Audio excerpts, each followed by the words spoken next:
If you're an agent sick of deals falling apart at the worst possible moment, you need to hear this. In this episode, I sit down with Bryan Mansell, the CEO of Gazeal, who claims his system can slash fall throughs and eliminate gazumping without adding friction to your clients. It might be the biggest shift in UK property deals you're not using in your business. Hope you enjoy it. Bryan Mansell, thank you for coming on the podcast. So take us back to the beginning. How did you first get into the estate agency world? Hi, Chris. Thanks for having me on. Goodness me, I haven't been asked that for ages, actually.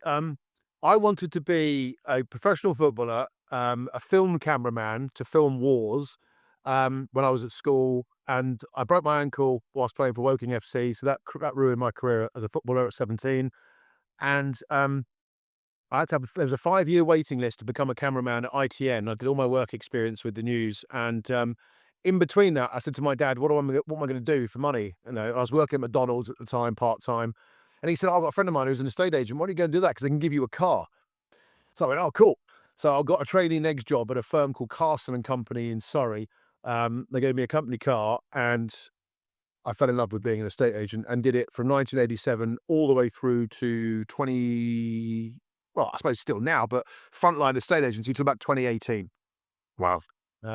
So yeah, it's, not what I wanted to set out and do. I don't think anybody does when they're an estate agent. But I just loved it. And I love the fact that, I'm a bit of a people person. So I love meeting people. And I love the fact that you're in an office and the people that you're working with were really good fun. And then you're going out and you're going out around houses and you're seeing people's houses and they all need your help and you're meeting some really nice people and just, yeah. I kept telling myself I'll be a cameraman, I'll be a cameraman. And it just never happened. I just carried on as an estate agent. You're So right. You'll get to 65 years old and think, bugger it. Let's go for that cameraman gig. It's probably not an iPhone. yeah, probably. Yeah. So you've worked with some big companies in your time, some very well-known companies. What are some of the biggest lessons you've learned about being a great estate agent from those roles you've done? Great question. The biggest lesson I've ever learned, which was taught to me and dawned on me very, very early on when I was 17, was respect what we're doing for people. They've got one estate agent. You've got 50, 60, 100 clients, and obviously in some cases more. So tell the truth. You'll always remember what you say. And remember that you're not selling someone's house. That was the lesson. You're not selling someone's house. You're helping somebody move. And that's talked about quite a lot, but that had a profound impact on me, at a very early age, because it wasn't just about putting someone's house on the market. It was actually understanding where they're going to. Can I help them do that? And if I can do the whole thing and help them, well, then the process is going to be quite easy for me as much as it is for them. So respect what you do for people. That's the biggest lesson that I've learned. I think that's probably easily forgotten in the estate agency because I think that, if you're doing 2, 3 valuations a day, for example, by the time you get to that third one, it's just like, becomes almost like a factory line sort of thing. You forget that that person's probably lived there for the last 20 years. They've loved that home and moving home to them is a big deal. It's their most expensive asset. But for you, it's just your 3 o'clock. So I Yeah. think it's quite an easy thing for agents to fall into. I found that, it's a really good point. I found, I never was formally trained on listing houses. I had no proper formal training. I have observations from people coming to me, but I never ever sat in a classroom and learned how to list a house. I just got told to go and do at 3 o'clock. And I'll never forget it. It was in Farnborough in Hampshire. And I had no idea what I was doing, but I knew the lesson I'd been taught, as I just mentioned. So I went into someone's house and I was young, very young at the time, but I was a bit more wiser than most people at my age. And the guy said, "Oh, do you want to have a look around the house?" I said, "Yeah, in a minute, but can I sit down with you first?" And he was like, "Oh, yeah, sure. Come and sit in the lounge." 12 Birchett Road in Farnborough, never forget it, 1987. And he said, I said, "Just tell me about you, first of all. What's your plan? Why are you doing this now? And how can I help you with it all?" And he was like, "Oh, right." And he said these words, which I've never forgotten. "Oh, no one else has asked me that." So, and because I'm genuinely very interested in people's stories and what's happening with them and why are they doing this? Because I was also taught everyone's doing it for a reason and they won't always tell you that reason, but you need to know that reason. Because if you're selling a house and you've got a 3 o'clock today, well, why didn't you do it last year? Why aren't you waiting until next year? Why are you doing it now? And that to the person that you're seeing is very important. So that's what I learned. And it just turns out that I always got off to a really good start with people when I used that line, which was to me wasn't a training line. It was just something that I asked people because I'm genuinely interested in their situation. Yeah, I think estate agency and on the job training, unfortunately, go hand in hand in a lot of cases. It's certainly welcome to the deep end. You seem to have got a pulse. You can do some viewings on Friday if you like. And then you're off from there. Yeah, exactly that. So what, what, I love the stories. I love movies. I love reading books. I love stories as a personality. So naturally for me, it was quite an easy transition to say, "Oh, tell me your story. Tell me why you're moving and what's it all about." And the other thing that was very important is, well, what happens if you don't do it? What's the consequence? And that I learned over the years was also an equally important question because it made me feel these people are definitely going to do it. These people might not do it. Doesn't mean I'm not going to work as hard for them, but I need to be aware of that in my appraisal, but also in the actions and the strategy I'm going to have to try to help them move. I really like that because I mean, straight away that separates the, I wouldn't say wheat from the chaff, but it certainly gives you people who have to move and people who don't have to move. If they're like, what's the worst case scenario if you don't move? And they go, we'll just rent it out for another 10 years and see how we get on, sort of thing. Then you think, so, okay, well, they'll be as motivated as the couple who have just got divorced. Yeah. I'm probably one of those people, my sons tell me this, that never stopped asking questions. Because when you're a kid, you ask, why is the sky blue? Why is this? Why is that? And then at some point, we don't know we do it. We just kind of stop. I don't. So I'm really good at getting, so tell me about da da da, blah, blah, blah, blah. And what else?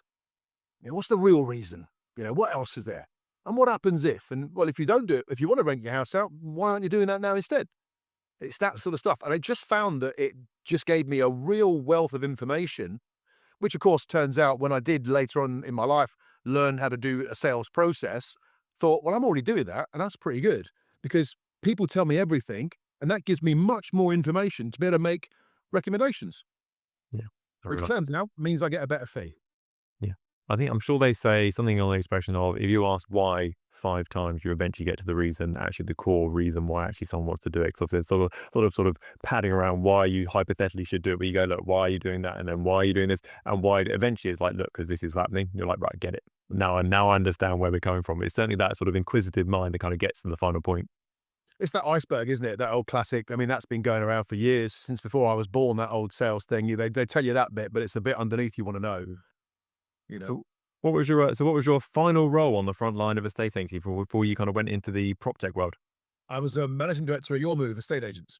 Ah, so what made you hang up your laser measure and go, I'm going to go on to greener pastures? Um, that's a really very very good question. A desire to be faster in terms of new technology and things that were happening. I mean, I love the corporate environment. I had a stint at Countrywide. I had a stint at Your Move. But to be honest with you, the most profound time of my career as an estate agent was working for Foxtons in central London. That taught me so many other lessons about, value proposition. If you are presenting something to people and you're charging 2.5% and you don't negotiate, you better demonstrate you're a bloody good negotiator for them. So I learned some very valuable lessons, which I don't think I might have learned if I was able to negotiate my fee. And of course, when I then went into Your Move, it was pretty straightforward. I'd never tried to replicate Foxtons because you can't.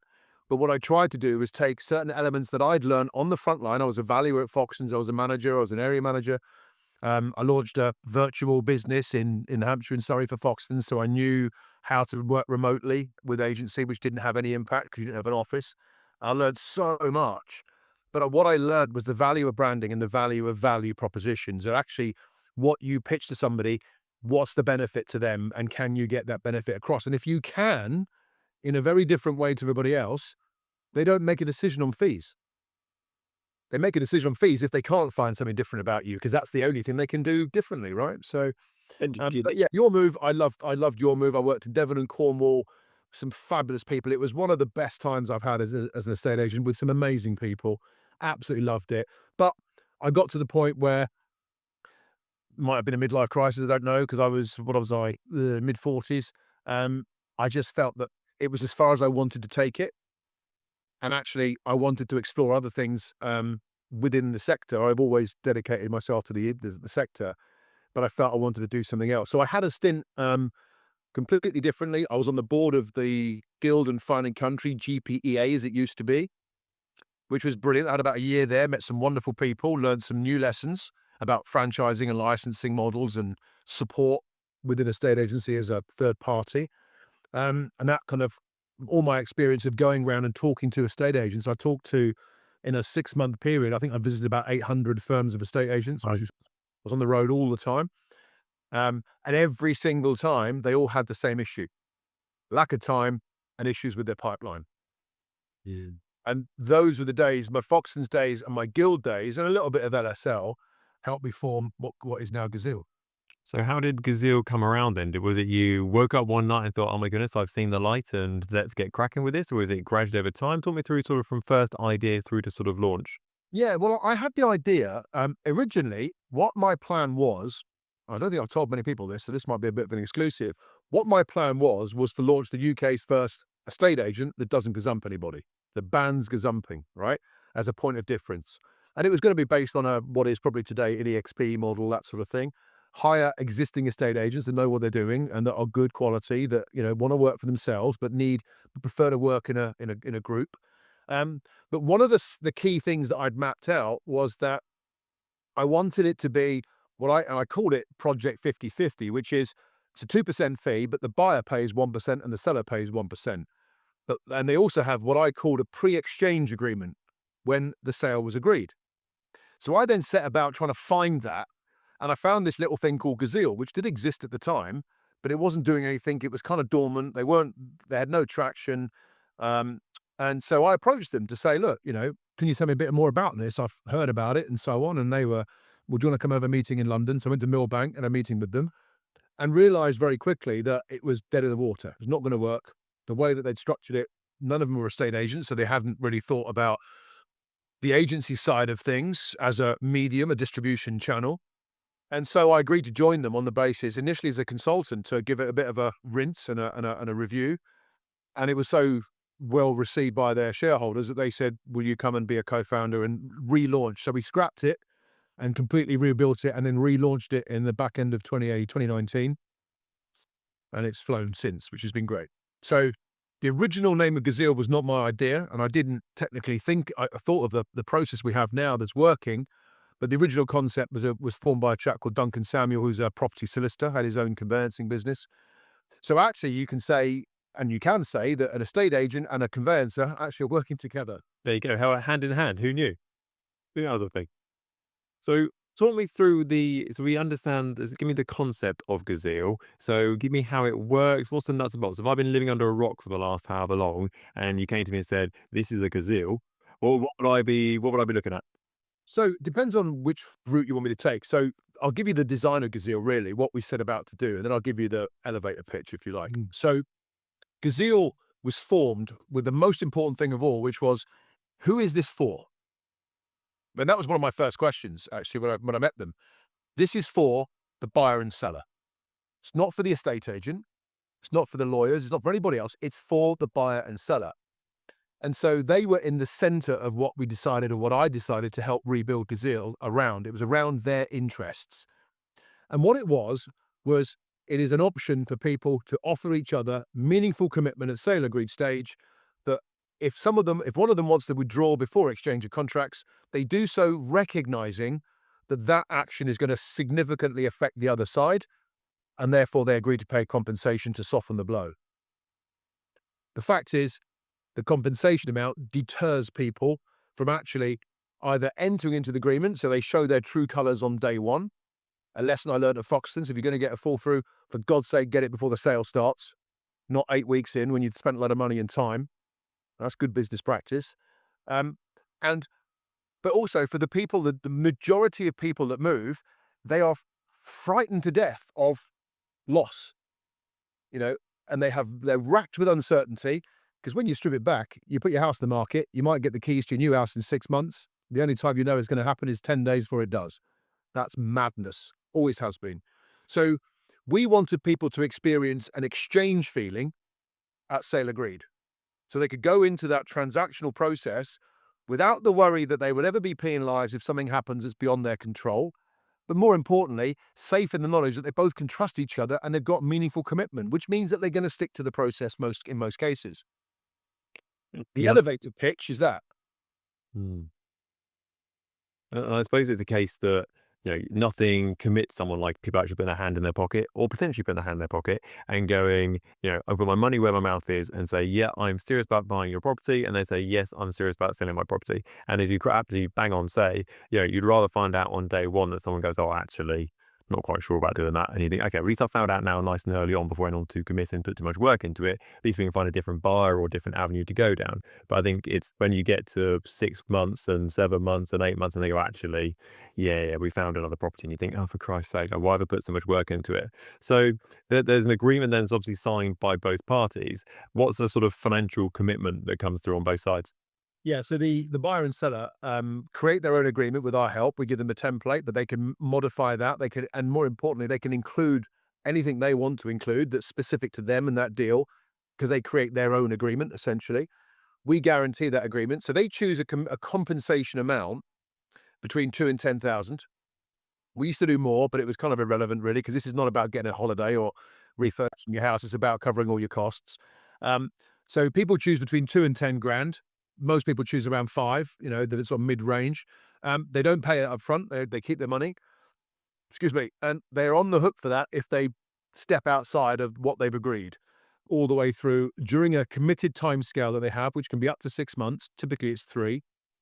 And during that 3 months, they are basically off the market together exclusively with each other, which is quite unique because it's now addresses the imbalance of, can you take your house off the market?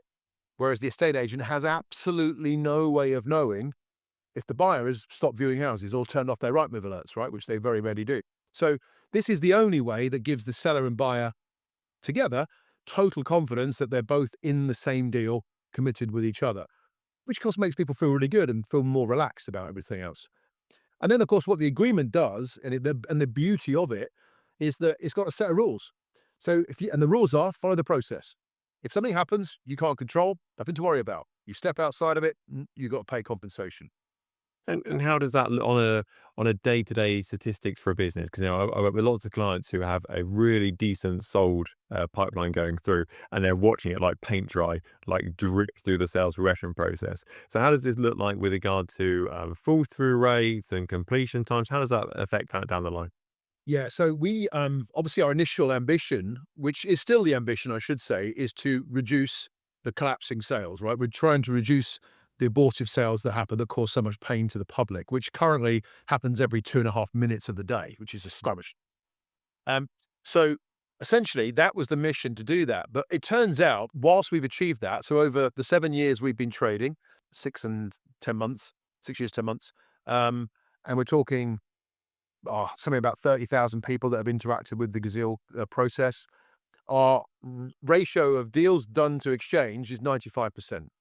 Well, So we take the risk of 25 to 30% fall through rate that people face generally down to 5%.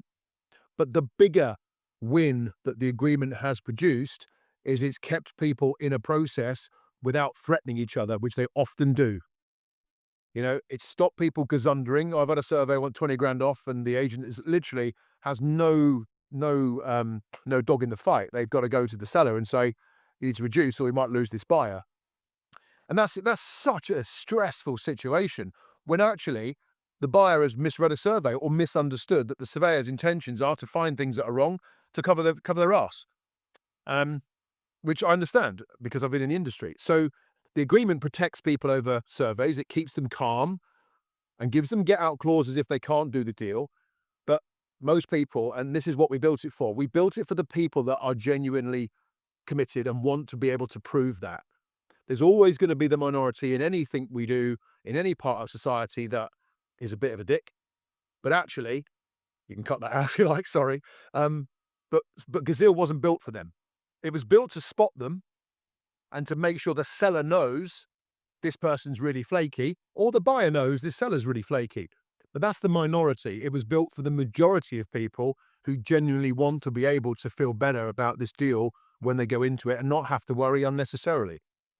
And I presume this primarily is led from a vendor's point of view and a seller's point of view, because I'd imagine the valuer would say to them, "Look, we've got this thing called Gazeal. It means that less fall throughs and things won't go wrong down the line, sort of thing, and better chance of going through. If you really want to make sure these your buyers are on board with it, you've got this route to go down, and obviously it's then the agent goes forward to anyone who views the property and says, "Look, just let this is the next stage if you want to go for it. This is the process we're going through," and it's there to make sure everyone's completely serious. So I guess it's kind of vendor-led. I'm sure you don't probably get too many sort of buyer-led purchases with Gazeal. Yeah, it is predominantly vendor-led simply because the agents that introduce Gazeal as our partners, they do that on valuation stage. So they're meeting a seller before they meet the buyer. So naturally, they're going to lead it with the seller, and they use it as a extremely powerful listing tool. It's a very big point of difference for them. They're not saying Gazeal because the public don't know who Gazeal are, and so we brand everything as the agent. So they're going out and saying, "Hey, Chris, look, you can choose anybody on the high street. We can do everything there, but we can move you safely. This is how we do it securely." And those words are very comforting words for people who are generally going into a process they know to be stressful because of their previous experience, which is always negative in some way. So it gives people a huge amount of confidence to go with that agent. And then, of course, what they're doing is they are introducing the buyer to the wishes of the seller. It's never mandated. We take a dim view of mandation. We don't want it mandated or conditional. We should never ever do that. And we make a big point of that with the agents, that this is an option. The agent introduces to the seller. We will supply information. We will have a communication directly with the seller if they would like us to answer their questions.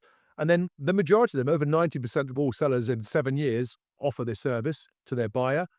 And when the buyer is introduced, typically at the viewing stage, the agent will simply say, "The good news about this house, if you're thinking about making an offer, is the seller is prepared to offer exclusivity to one buyer. They're going to allow you to reserve the property," which is a great line. Um, so if you are keen on making an offer, you might want to find out about the reservation prior to doing so because it might factor in your offer. And also, if you make an offer with a commitment behind it, my God, will the seller take you very seriously, which is all true statements. I really enjoy the white label part of it because obviously, as you correctly say, if I went to a homeowner and said, we work with a company called Gazeal, they'd be like, "Who the hell are these guys?" sort of thing. But if you say, actually, this is the arm of our business, and actually we offer this service on top of it, suddenly you kind of like bolted on a whole department to your business, even if you are self-employed. Well, and that's a really good point because the other thing from a valuer's point of view that, of course, I have been for many years is the last thing you want to do these days because there's so much prop tech coming your way is spend your time on evaluation handing out pamphlets for third parties. All you're doing is saying, "We never thought of this, someone else did." There you go.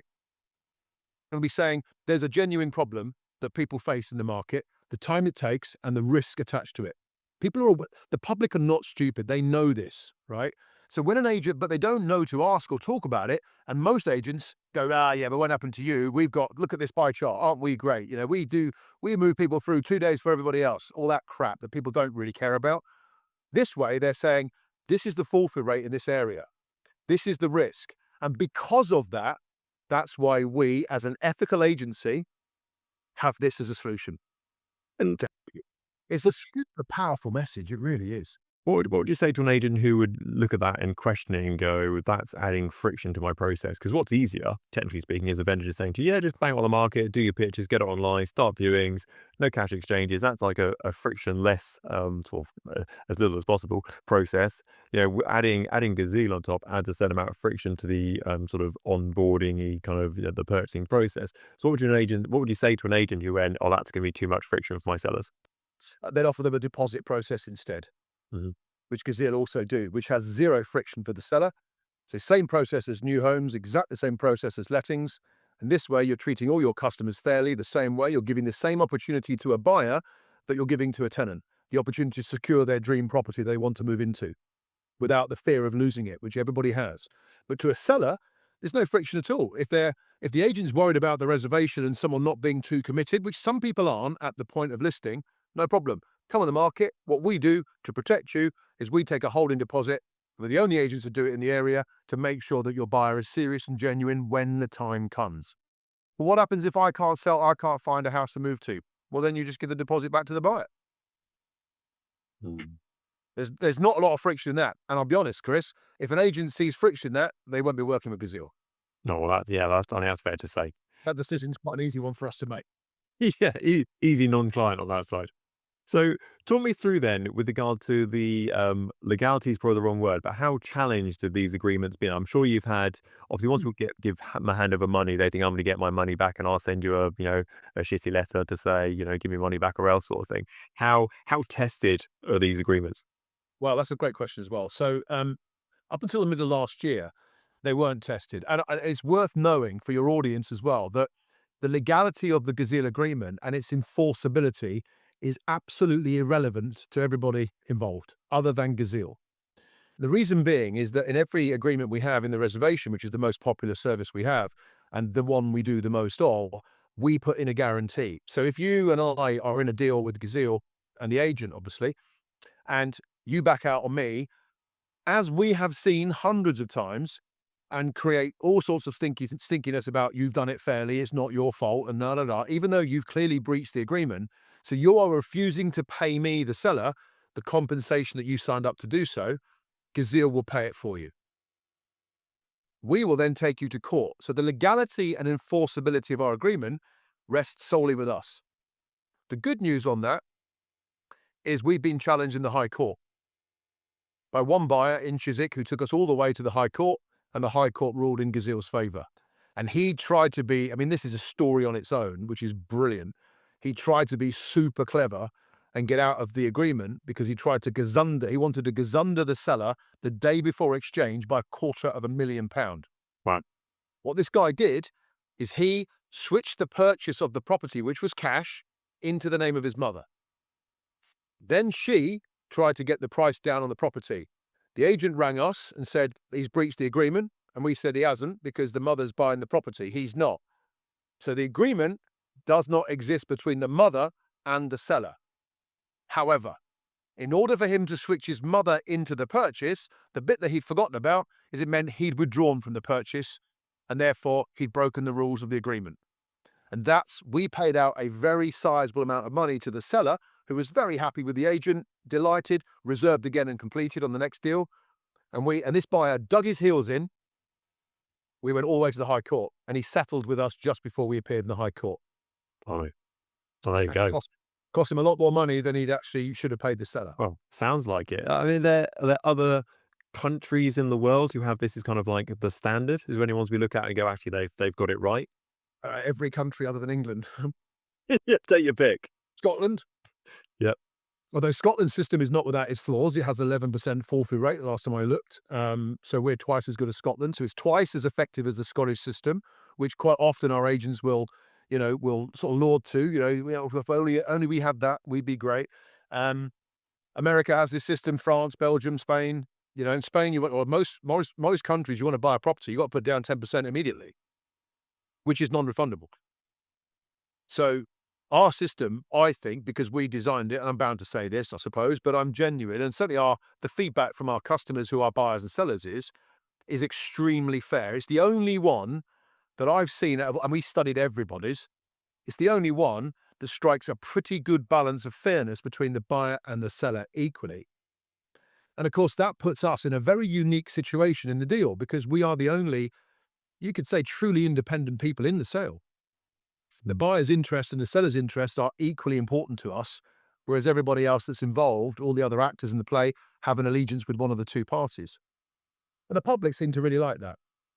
And I think it kind of probably links back to what you mentioned earlier about your Foxton interface, about how if you're charging 2.5%, you better make sure you show your value and show you're different from any other estate agent that might be charging 1% in the same high street that you are. And it's about coming forward and saying, actually, we are different and this is why we're different. Because if you're struggling for that, then yes, you're always going to have an issue with fee. So here's a gold nugget for your listeners. When I first went to Foxton's, it was just 20 years ago now. It's a long time, but I remember it, vividly.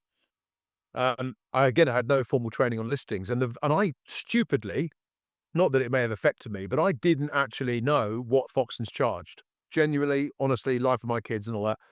And my very first listing, I was told by the director in the office, I said, "What's the sole agency rate we charge out of interest?" Because I didn't even read the terms. I did after this conversation. Yeah, it's 2.25% sole agency. And I said these words, "And what are we negotiated to?" Yeah, you don't. What do you mean? It's 2.25% sole agency. We can't do 2%. No, you're either good enough to list it at that or you're not. Off you go. So I remember going out thinking, holy crap, how am I? I've never listed a house sole agency at that price. And I really struggled the first couple of days until I thought, right, I cannot do my listing pitch the same as I used to because I would negotiate, not all the time, but I would now and again by small points. Um, and I couldn't anymore. So what I realized very quickly was if I'm going to get to the end of this process and tell them it's 2.25%, I've got to demonstrate that right from day one for the very first time they interact with us, why we're better. And that, unsurprisingly with me, was questioning people when they booked the appraisal. And then I would have a follow up before I went and I would send them some information, all stuff I was trying to do to demonstrate I'm going to be the expensive option, but you're going to want to use me. But what I found actually unlocked the whole thing was one question. Tell me what you're concerned about with the move. And shutting up, which I'm not very good at. So, and if I can do that, everyone can. People, I'll tell you what they didn't say. Oh, worry about the size of your drone or whether you've even got a drone. I'm worried about how many photographs you're going to take or the quality of them. I'm worried about your brochure. I'm worried about if you're going to find me a buyer. I'm worried about where your office is. I'm worried about how many boards you've got up.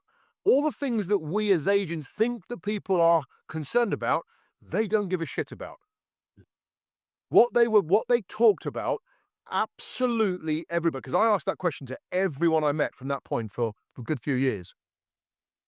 They talk about the transaction. They talk about the nervousness of the date. Can we get it done by then? What happens if we can't? You know, the problem I had last time was I got gazumped, I got gazundered, or the agent didn't give me feedback. And they bring out everything. Back to my earlier point of the iceberg, you keep niggling away at it. So tell me about how did that viewing thing that they didn't turn up for viewings, how did you feel about that? Oh, I wanted to kill them, you know, whatever. And all of this stuff was like, that is going to be my pitch. The good news is, Mrs. All the stuff you told me when we were walking around, and I did it quite often when I was walking around the house with them. Because if you're sat in a formal situation, which I tried to do, people are quite guarded. They'll give you little bits, but not an awful lot. Where they open up enormously is when you walk around that. Do you want to have a look around the house? Yes, please. Well, I'll be in the kitchen. No, I'd like you to come with me. I would insist that they showed me around the house for the very reason that when I asked them questions around the house, they would always tell me because they were loose. They felt it was just a conversation. So I'd be like, and I would always take measurements only because it gave me more time to ask questions. Up with the laser measurer. Oh, this room's fine. I like the picture you got on the wall there. So you moved 5 years ago. What was it like? And not even keeping eye contact, just throwaway comments, and people sang like canaries. And I built every single closing statement and pitch based on that conversation that I had with them around the property. It was an absolute eye opener. And it was always about the things that they wanted to have better or improve this time around. And the occasional, wow, they were really good. It wasn't really a problem. It was a really good service. What was good about it? Oh, they came with every single viewing. Or I'm right, accompany every single viewing. And they tell you everything you need to know. Otherwise, what do most people face the most dullest presentation in the world? Here's our brochure. Let me take you through each page of it. And I've switched off. My brain's going, I don't want to know that. Because you're not interested in me. You're not asking me any questions. You're showing me a brochure that, to be honest, I've already seen your website. That's why I picked you. And you're now confirming that I shouldn't use you because you're a bit dull and uninspiring. I think it's agents falling into the trap of the whole, or not following the model of sort of two ears, one mouth, and going, actually, I'm going to talk at you. And the thing is, crossed that some of this stuff I'm throwing at you is going to hit the wall eventually. If I spray and pray enough, some of it will stick, hopefully, about having bad moves and fall throughs and whatever else may be, rather than just saying, actually, what are your concerns? And then going, actually, let's kind of make it a bit more bespoke around what you're telling me. Yeah, I agree. Someone once described it as quenching someone's thirst with a fire extinguisher. Yeah, I can see that. Yeah, I can see that. Give them a glass of water. Yeah. Brian, I think I could probably spend all day on this podcast. Honestly, you're about to be a brilliant guest. So thank you so much. Well done for all your success with Gazeal. I mean, I see a future where it is just the way, and it's just like, it's no longer the Gazeal way. It's just the way. So I wish you all the best. So, but I hope it doesn't mean I have to be a corporate again because I don't want to do that. So, Nah, not at all. Not at all. Thank you so much for coming on. I really appreciate it. welcome. Thanks, Chris.